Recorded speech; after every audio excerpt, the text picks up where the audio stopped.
오늘 하나님께서 우리에게 주시는 말씀은 예레미야서 29장 10절부터 14절까지 말씀입니다. 예레미야서 29장 10절부터 14절까지 말씀 제가 봉독해 드리겠습니다. 여호와께서 이와 같이 말씀하시니라. 바벨론에서 70년이 차면 내가 너희를 돌보고 나의 선한 말을 너희에게 성취하여 너희를 이곳으로 돌아오게 하리라. 여호와의 말씀이니라. 너희를 향한 나의 생각을 내가 아나니 평안이요 재앙이 아니니라. 너희에게 미래와 희망을 주는 것이니라. 너희가 내게 부르짖으며 내게 와서 기도하면 내가 너희들의 기도를 들을 것이요 너희가 온 마음으로 나를 구하면 나를 찾을 것이요 나를 만나리라. 이것은 여호와의 말씀이니라. 나는 너희들을 만날 것이며 너희를 포로된 중에서 다시 돌아오게 하되 내가 쫓아 보내었던 나라들과 모든 곳에서 모아 사로잡혀 떠났던 그곳으로 돌아오게 하리라. 이것은 여호와의 말씀이니라. 아멘. 주님이 함께 하시는 교회 박성수 목사님께서 새 아담과 결혼한 새 하와라는 제목으로 말씀 전해 주시겠습니다.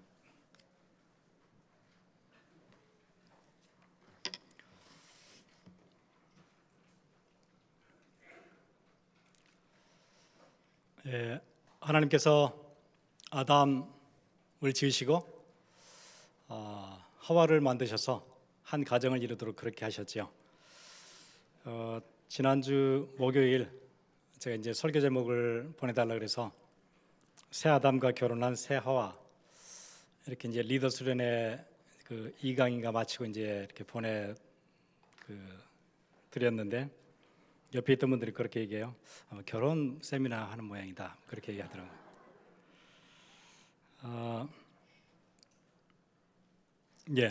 사실은 우리 인생 안에 하나님이 주시는 결혼이라는 굉장히 중요한 축복이 같이 들어 있어요. 그래서 오늘 그 말씀 함께 나누려고 하는데요. 아담을 지어 놓으시고 나서 하와를 만드셨어요. 하나님이 만드신 굉장히 중요한 시스템이에요.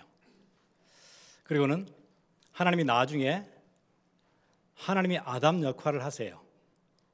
그리고 자기의 신부처럼 이스라엘을 그렇게 보호하세요.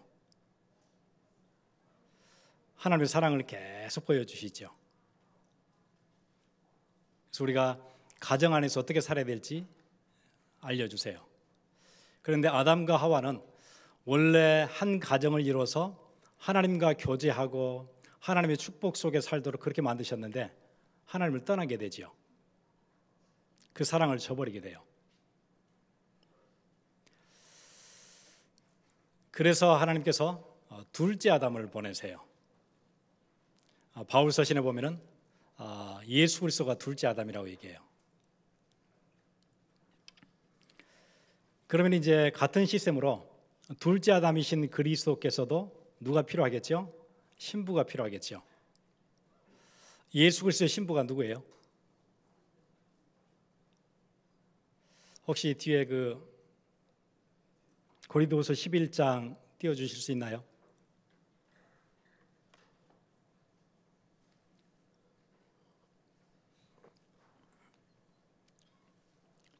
내가 하나님의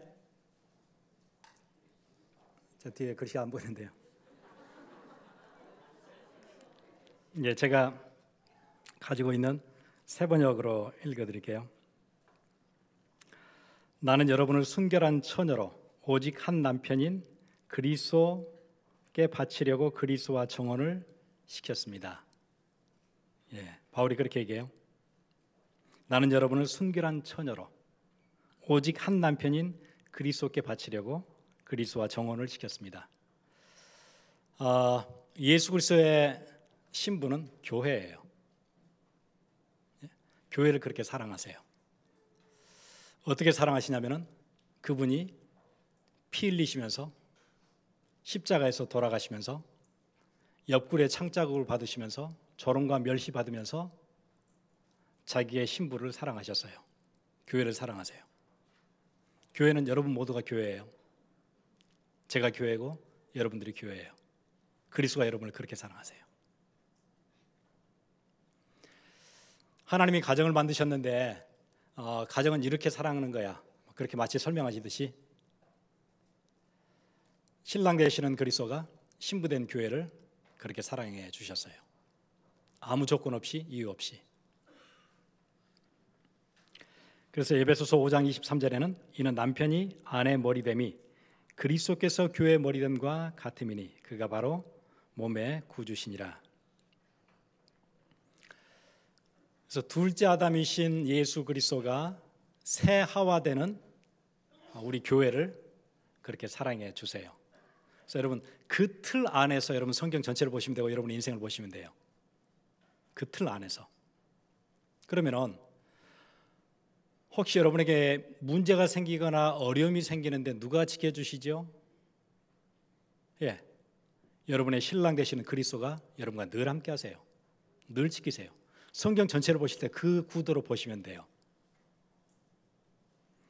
그래서 오늘 예레미야 29장에는 사실은 바알을 섬기다가 이스라엘이 전부 다 바벨론으로 끌려가게 됐거든요. 구약에서 같으면 하나님과 이스라엘 그 사이, 거기에 하나님을 섬겨야 되는 이스라엘 백성들이 신랑된 하나님이 아니고 누구를 섬겨요? 바알을 섬겨요. 바알은 누구지요? 풍요의 신이에요. 내게 풍요를 가져다 주는 하나님 대신 풍요를 섬겨요. 그래서 어디 가게 되죠? 바벨론에 끌려가게 돼요. 그때 하나님께서 주시는 말씀이 그거였어요. 편지 한 장을 예레미야를 통해서 보내도록 하시죠. 그 편지의 내용이에요. 10절에 여호와께서 이와 같이 말씀하시니라. 바벨론에서 70년이 차면 내가 너희를 돌보고 나의 선한 말을 너희에게 성취하여 너희를 이곳으로 돌아오게 하리라. 예, 너희를 돌보고, 신랑이 신부를 돌보는 것처럼 내가 너희를 돌보고 내 선한 말이 성취되어지도록 그렇게 할 것이다. 그러면서 그 뒤에 11절에 이렇게 얘기하죠. 여호와의 말씀이니라 너희를 향한 나의 생각을 내가 아나니 평안이요 재앙이 아니니라. 너희에게 미래와 희망을 주는 것이니라. 여호와의 말씀이니라 너희에게 뭐가 있어요? 내 생각이 있어요. 계획이 있어요. 염두에 두고 있는 생각이 있어요. 여러분 그 남편들이 결혼하게 되면은 가정에 대한 어떤 계획이 있죠. 내가 정말 열심히 일해가지고 이렇게 해서 집을 이사를 가고 이사 간 뒤에는 내가 자녀를 이렇게 기르고 내가 자녀들을 이렇게 할 거고 생각이 있죠. 계획이 있죠. 예, 하나님께서 이스라엘을 향한 계획이 있으셨대요. 비록 그들이 바알을 섬겼지만 계획이 있어요. 그런데 그 계획을 들어보면 그거예요. 평안이요 재앙이 아니니라. 마치 바벨론에 끌려갔으니까 이거 완전 재앙이구나, 완전 저주구나, 하나님의 진노구나. 그런데 사실은 그게 평안이었다고 얘기해요. 그리고 미래고 그 다음에 뭐였죠? 희망을 주는 것이었어요. 그냥 어려움이 온 게 아니고 거기는 뭐가 들어있어요? 하나님의 계획이 들어있고 평안이 들어있고 진노가 아니고 재앙도 아니고 이 미래가 들어있는 거고, 마치 그런 것 같아요. 여자가 부도덕했는데 도덕적으로 바르지 못했는데 남편은 끊임없이 사랑하고 미래를 위해서 다시 또 설계해요. 다시 기다려주고 그런 모습을 보여주세요.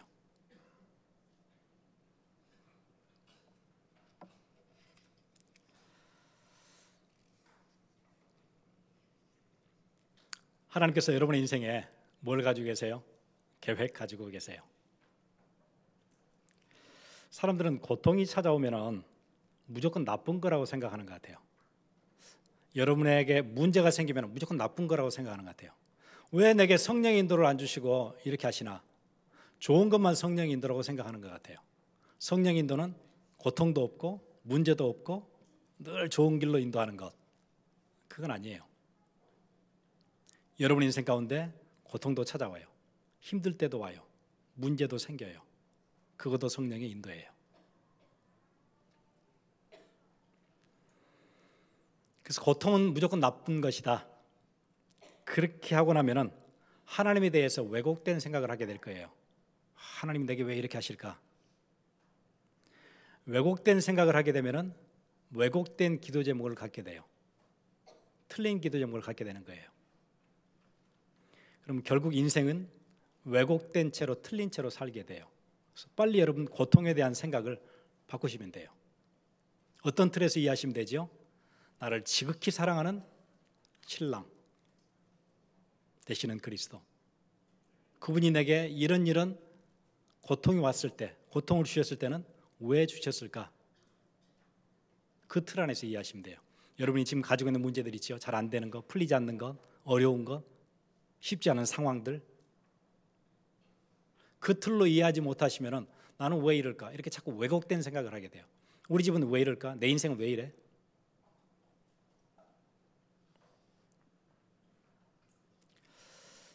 제가 여기 이제 WRC 오려고 지난주에 출발하기 전에 교회에서 예배 드리고 저녁에 이제 출발을 하려고 하는데 좀 속이 안 좋았어요.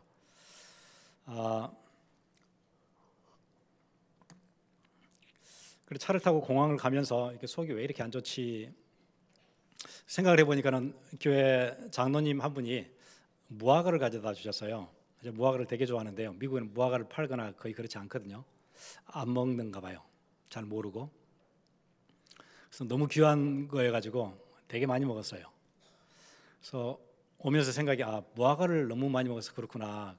속이 그래 쓰리는 거구나.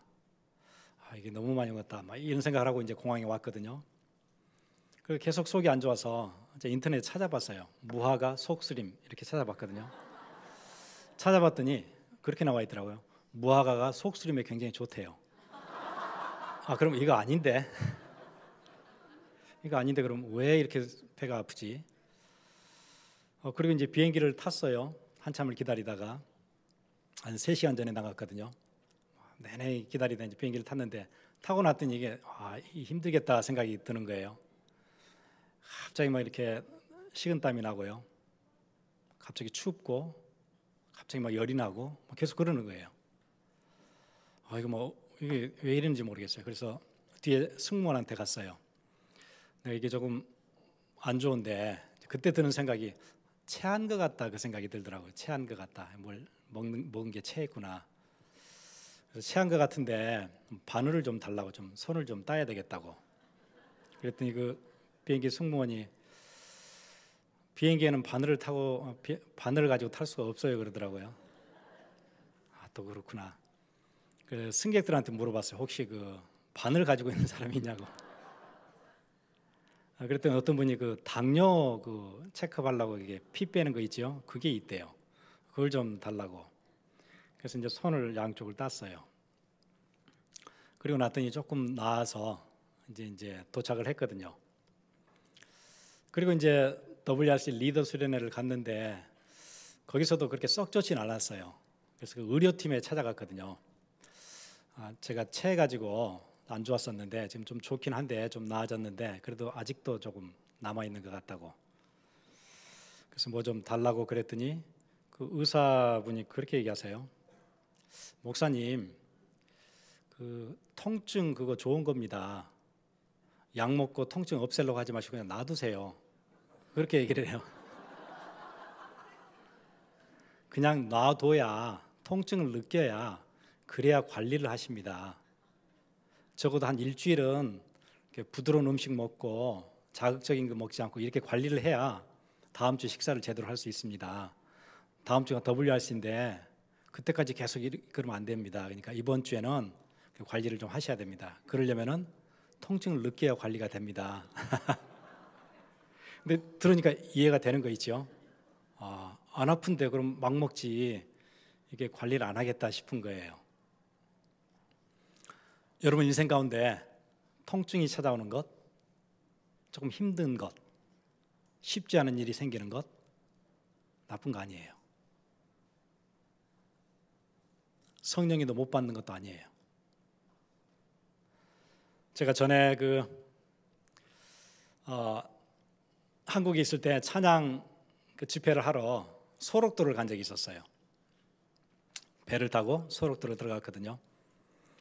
그래서 거기서 이제 오후 5시인가 이제 그 차장 집회를 하기로 하고 저희들이 이제 점심 때쯤 도착을 해서 이제 세팅을 해야 되잖아요. 드럼도 세팅을 하고 뭐 키보드도 넣고 스피커도 이렇게 걸고 이제 하려고 갔어요.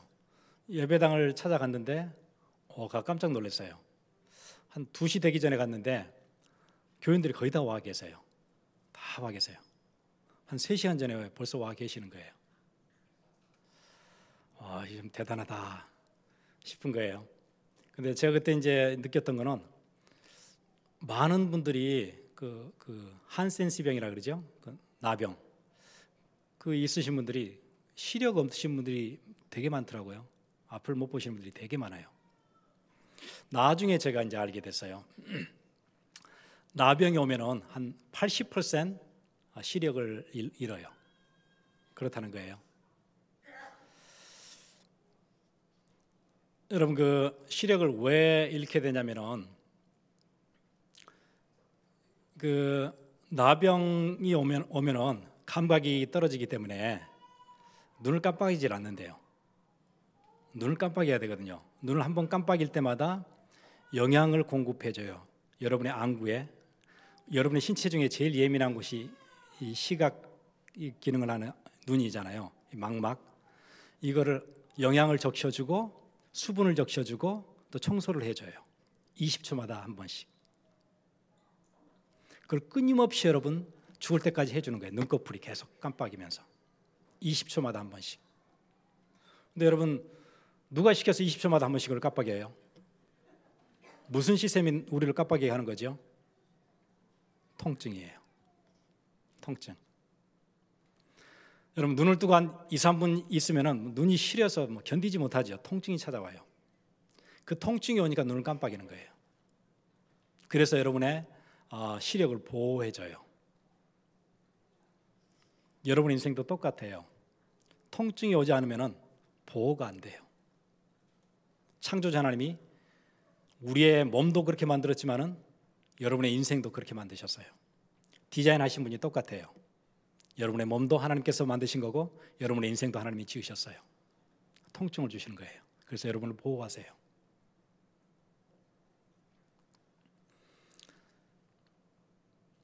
그래서 그 나병 환자들은 이제 눈을 깜빡이지 않으니까 눈을 계속 떠 있잖아요.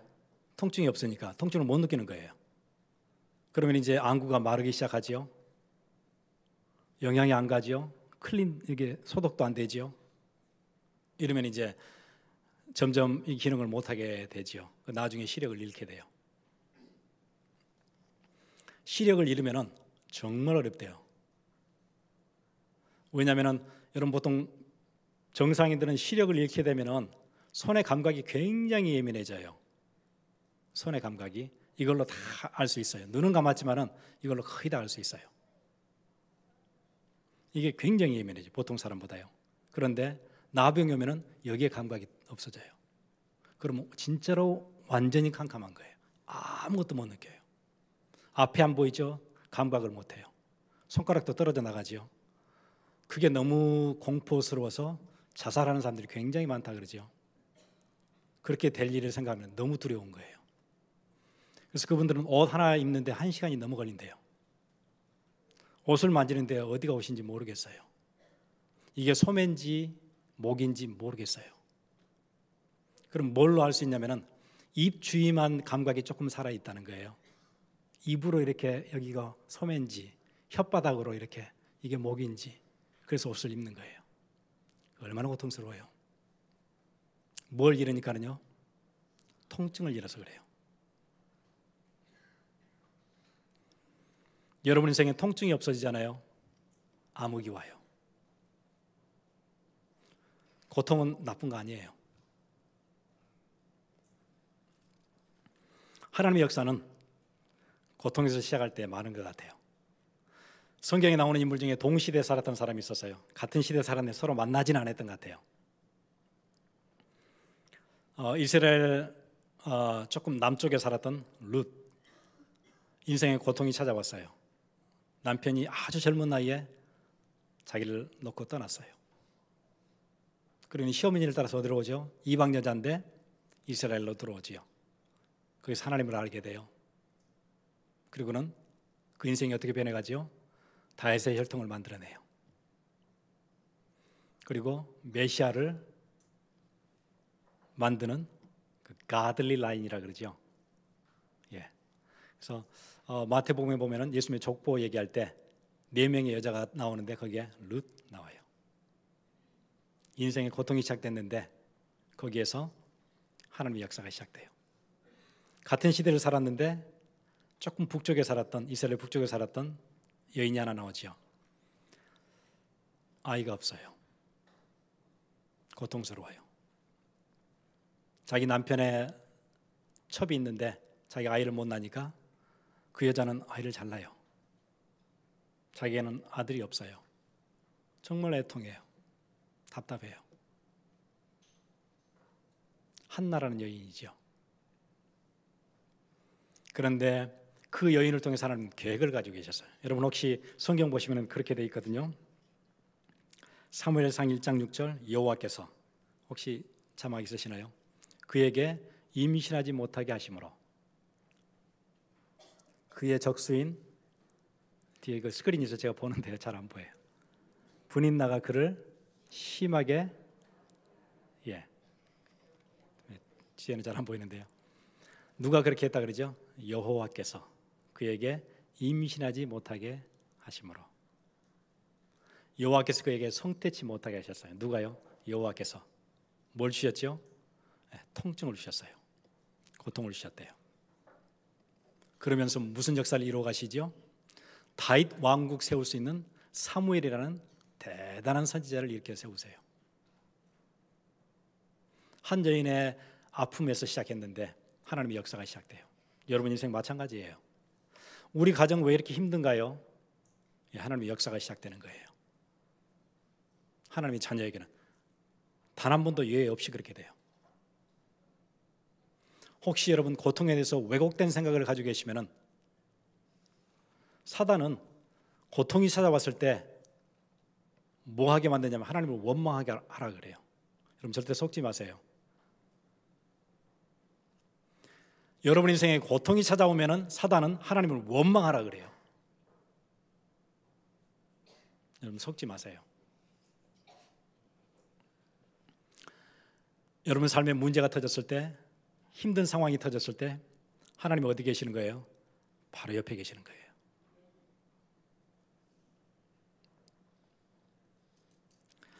하나님은 요셉의 인생 가운데 아버지 품에서 안주하는 것 말고 하나님의 계획이 있으셨어요. 요셉의 인생 안에. 그래서 어디로 가게 하셨죠? 그 인생에 고통을 집어넣으셨어요. 애굽에 팔려가게 하시고 노예로 살게 하셨어요. 거기서 하나님의 계획이 진행돼요. 하나님의 역사가 시작돼요. 고통은 하나님이 하나님의 백성들에게 아주 귀하게 사용하는 하나님의 도구예요. 귀한 사람들에게 하나님께서 고통을 통해서 만들어 가세요. 구원받은 후에는 하나님께서 축복을 가지고 여러분에게 찾아오시는데, 신랑 되시는 그리스도께서 여러분을 통해서 여러분을 만들어 가시는데 뭘 가지고 만들어 가세요? 아주 자격 있는, 하나님이 진짜로 쓰실 수 있는, 정말 준비되어 있는, 퀄리파이된 그런 신부로, 아주 정결한 신부로 어떻게 만들어 가세요? 고통을 통해서 만들어 가신대요.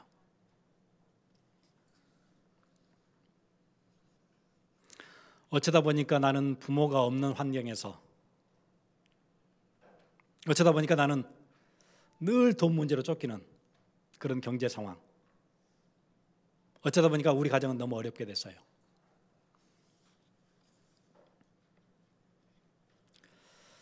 어쩌다 보니까 그 사랑하던, 그 사랑스럽던 내 자녀가 내게 아픔을 가져다 줘요.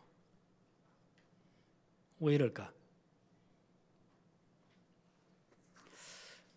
제 삶에서도 늘 하나님의 응답은 통증, 고통과 함께 늘 왔던 것 같아요. 진짜 중요한 응답들은 하나도 예외 없이 다 아픔을 통해서 그렇게 왔었어요. 제가 오래 살지 않아서 많은 경험이 있지는 않지만은 그래도 제 안에 있는 크고 작은 응답들은 전부 다 거기서 왔어요. 전부 다.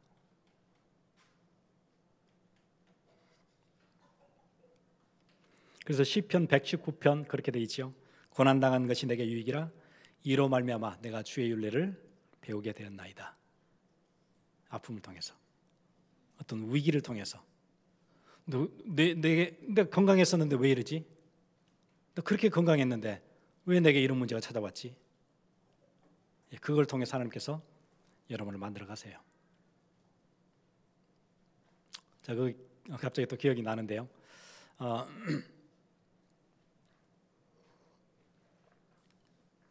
제가 한 달 전쯤에 저희 교회가 그 영성 수련회를 갔었어요.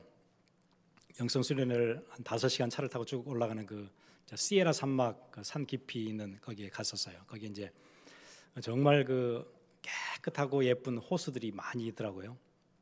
그래서 이제 호수가에서 말씀도 묵상하고 바위틈에 앉아서 또 묵상도 해보고 이제 그런 시간들을 4일 동안 가졌었어요.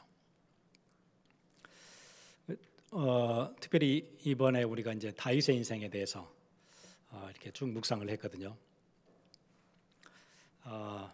다윗이 어떻게 들판에서 하나님을 묵상했는지, 뭐 이런 이제 다윗 인생을 쭉 보면서 이제 보고 묵상하고 함께 포럼하고 팀별로 뭐 그랬었어요. 다 끝나고 이제 내려오는 길에 저희 그 아들이 아빠 여기서 낚시하고 가도 돼? 그래서 그래 그럼 그렇게 하자. 그러니까 또 우리 다른 와이프나 뭐 이제 다른 식구들은 또 내려간대요 그냥. 그래서 먼저 또 다른 차로 내려가고 저하고 우리 막내하고 둘째 딸하고 셋이서 호수에서 그럼 낚시를 조금 하다 가기로 그렇게 하고 올라갔어요. 그래 이제 그 얼마나 멋있는지 몰라 물이 정말 깨끗해요. 정말 깨끗하고 그렇게 아름다울 수가 없어요. 거기 이제 호수 주위에 이렇게 조금 이렇게 내려온 데가 있어서 거기 자리를 잡고 이제 낚싯대를 이렇게 놓고 있었어요. 제 아들은 이제 또 뭐 다른데 좋은 자리 찾아간다고 막 여기저기 막 다니고 있고요.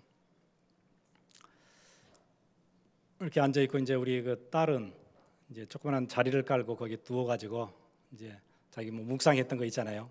며칠 동안 그 생각도 하고 하늘이 너무 깨끗하고 너무 좋다는 거예요. 아빠 이게 너무 좋아. 하늘은 너무 깨끗하고 나무들은 너무 물도 깨끗하고.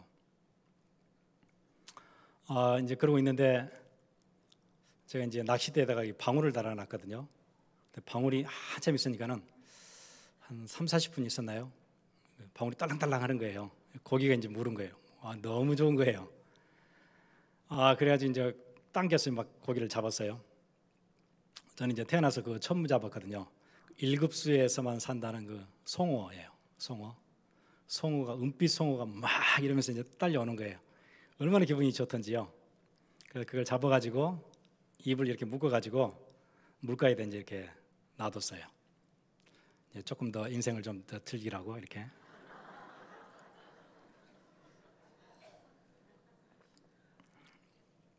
그래놓고 이제 이거 갑자기 이제 막 기분이 좋은 거예요. 야, 이게 진짜 좋은 자리구나. 그리고 이제 또 다시 낚시를 놓고 이제 방울을 또 달아놨는데 또 한 얼마 있으니까 한 20분 있으니까는 또 방울이 딸랑딸랑 하는 거예요. 또 잡았어요. 그래가지고 이제 두 번째 고기를 또 잡아온 거예요. 이게 보니까는 좀 오래 하다 가야 될 것 같아요. 이게 이 자리가 너무 좋은 자리예요. 이게. 그래서 이제 그걸 딱 잡아가지고 이제 물가로 끌어내가지고 이제 바늘을 빼고 이렇게 이제 몸을 딱 돌렸는데 바로 제 앞에 곰이 딱 서 있는 거예요. 저는 처음 봤거든요. 이게 어떻게 해야 될지를 모르겠더라고요. 그냥 몸이 딱 굳어요, 그냥. 곰이 어디 있냐면은 바로 이렇게 제 얼굴 바로 여기 딱 있어요. 큰 어미곰과 그 새끼 둘이 이렇게 3마리가 딱 있는데요. 와, 이거 진짜 당황스러운 거 있죠. 이거 어떻게 해야 될지를 모르겠어요. 그리고 우리 딸은 이렇게 누워 있는데 바로 머리 위에 이렇게 서 있는 거예요. 그래가지고 제가 몸이 딱 굳어가지고 Sharon, bear 그랬거든요. 곰이 왔다는 거죠. 우리 딸 누워 이렇게 있다가 일어나 보니까 곰이 얘기 있는 거예요. 둘이 서가지고 이거 어떻게 너무 가까운 거예요 이게요. 뭐 저기 있어야 도망가든지 하는 건데 바로 앞에 딱 눈앞에 이렇게 있는 거니까 움직이지를 못하겠더라고요. 둘이 그냥 이렇게 서 있었어요. 근데 그 곰이 이렇게 앞으로 쭉 지나가더니 이렇게 옆으로 이렇게 가더라고요. 그때 딱 드는 생각이 혹시 이러다가 일이 잘못되는 거 아닌가 그런 생각이 싹 올라오더라고요. 내가 잡아놨던 저 고기 혹시 가져가는 거 아닌가 그 생각이 들더라고요. 그런데 진짜 그쪽으로 가는 거예요. 그래서 내가 먼저 가져올까 그 생각을 하는데 도저히 용기가 안 나는 거예요. 용기가 안 나서 뭐 움직이지도 않고 서 있었어요. 그랬더니 그 송어 있는 데로 가서 송어를 우두둑 이렇게 먹더라고요. 그렇게 먹대요. 그 생각을 하니까는 뭐 너무 겁나는 거 있죠. 이제 그때 문득 드는 생각이 두 번째 잡은 고기가 지금 있잖아요, 발 밑에. 이거는 뺏기지 않아야 되겠다 그 생각이 들더라고요. 다윗은 양 한 마리 잃어버리지 않았다는데 이거 뺏기면 안 되겠다. 이제 그 생각이 들어서 이렇게 있는데 발 밑에 있던 고기가 계속 파닥거리는 거예요. 파닥거리면서 물 쪽으로 이렇게 파닥거리 내려가려고 그래요. 물 쪽으로 내려가면 이제 수영해서 도망갈 거 아니에요. 발로 이렇게 밀어서 올렸어요.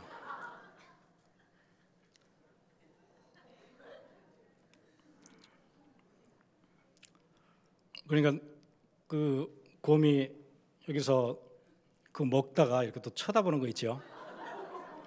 그래서 이제 또 다른 데를 쳐다보고 이렇게 했었죠.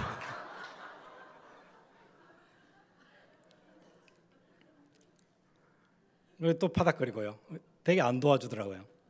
또 발로 이렇게 올려가지고 좀 올려놓고.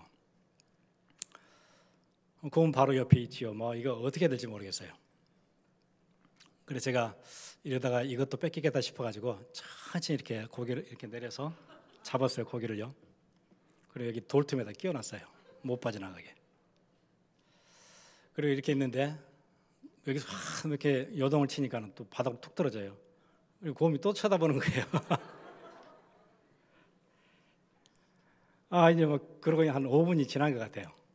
뭐 이게 너무 가까우니까 도망을 못 가겠어요. 너무 옆에 있으니까. 그래서 제가 이제 제 딸한테 그랬어요. sharon 사진 찍어 그랬거든요. 근데 샤론이 아빠 미쳤어.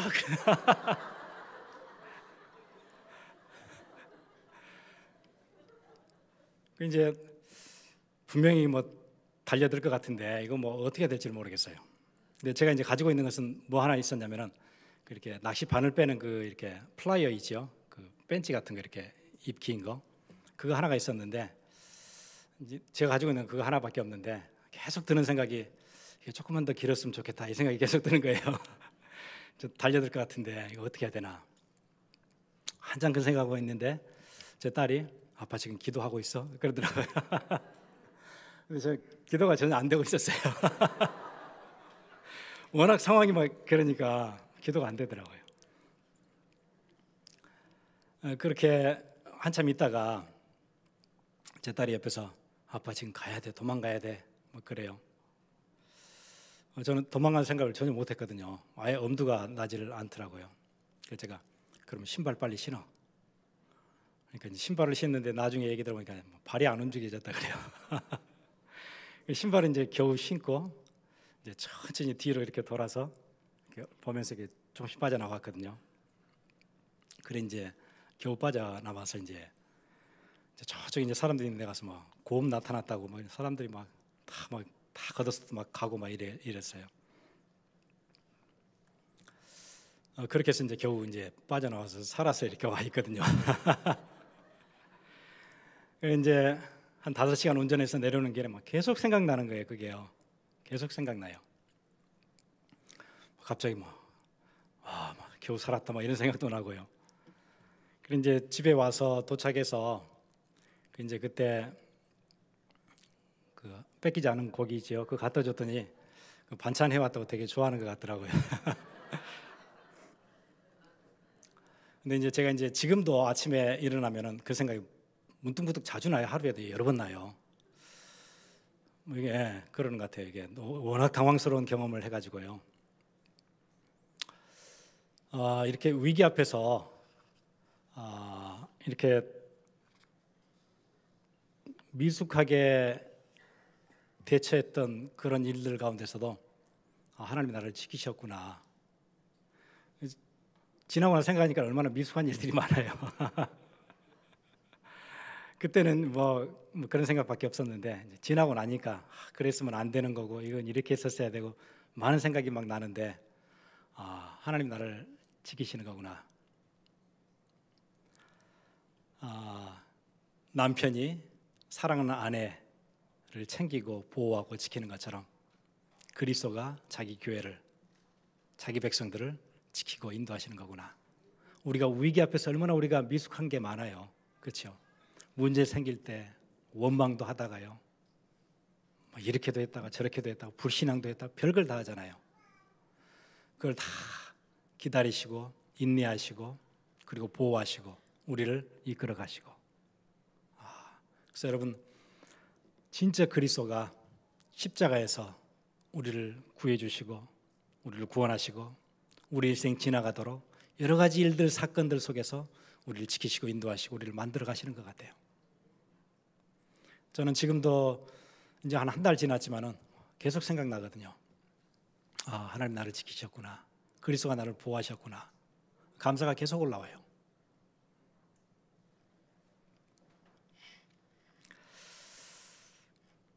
독수리가 자기 새끼를 보호하는 것처럼 하나님이 여러분을 그렇게 보호하신대요. 처음에 독수리는 자기의 둥지를 높은 벼랑 끝에 이런 데다 둔다 그러잖아요. 그리고는 새끼를 낳아요. 보호해요. 먹을 걸 가져다 줘요. 그러다 어느 순간 갑자기 큰 날개로 퍼덕거린대요. 성경에 보니까 그렇게 큰 날개로 보금자리를 어지럽히고, 성경에 그렇게 돼 있어요. 아니, 보금자리인데 왜 어지럽혀요? 그 어지럽히면 안 되잖아요. 그럼 그대로 보호해야지요. 보금자리인데 갑자기 큰 날개로 보금자리를 어지럽혀요. 그럼 독수리가 날개를 펴면 저 정도 하거든요. 이 큰 날개로 막 파닥거리면은 어떻게 살겠어요? 그 낭떠러지에서. 그리고 막 부리로 밀어내고요. 갑자기 그러는 거예요. 이해 안 되게. 잘 보호해야 될 텐데 왜 그럴까요? 독수리는 독수리로 살아야 되니까 그런 것 같아요. 닭처럼 살아갈 것 같으면 사료 계속 주면 되겠죠. 그럼 살 많이 쪄가지고 KFC 같은 데 보내면 되잖아요. 그건 닭이니까. 독수리는 그게 아니거든요. 독수리는 비바람이 치면은 다른 동물들은 다 숨는데, 바위 밑에 숨는데 독수리는 그렇지 않다 그래요. 창공을 향해서 폭우를 뚫고 비상한대요.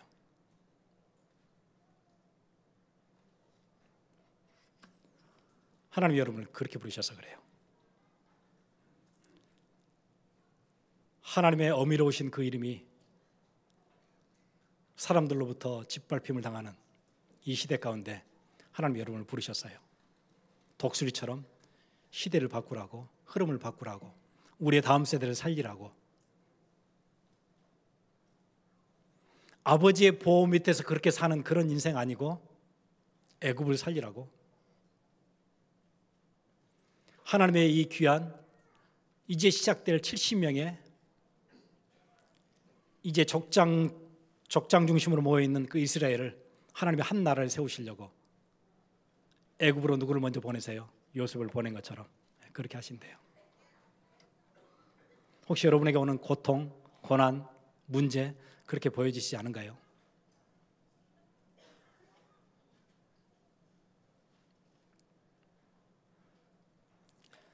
우리 함께 같이 기도하겠습니다.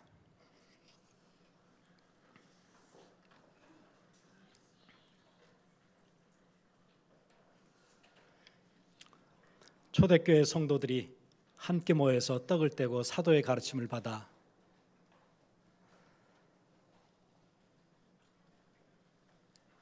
얼마나 좋은 공동체를 만들었어요. 그 안에서 서로 사랑을 나누고 그리스도의 십자가에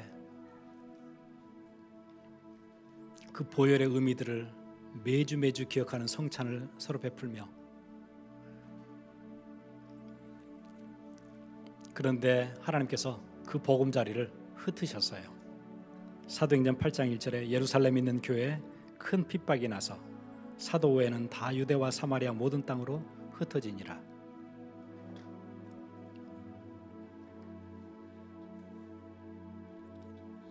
하나님의 교회 안에는 단 하나도 악한 것이 없고 모두 다 선한 것이에요. 심지어 여러분의 아픔도, 여러분의 고통도. 같이 기도하겠습니다.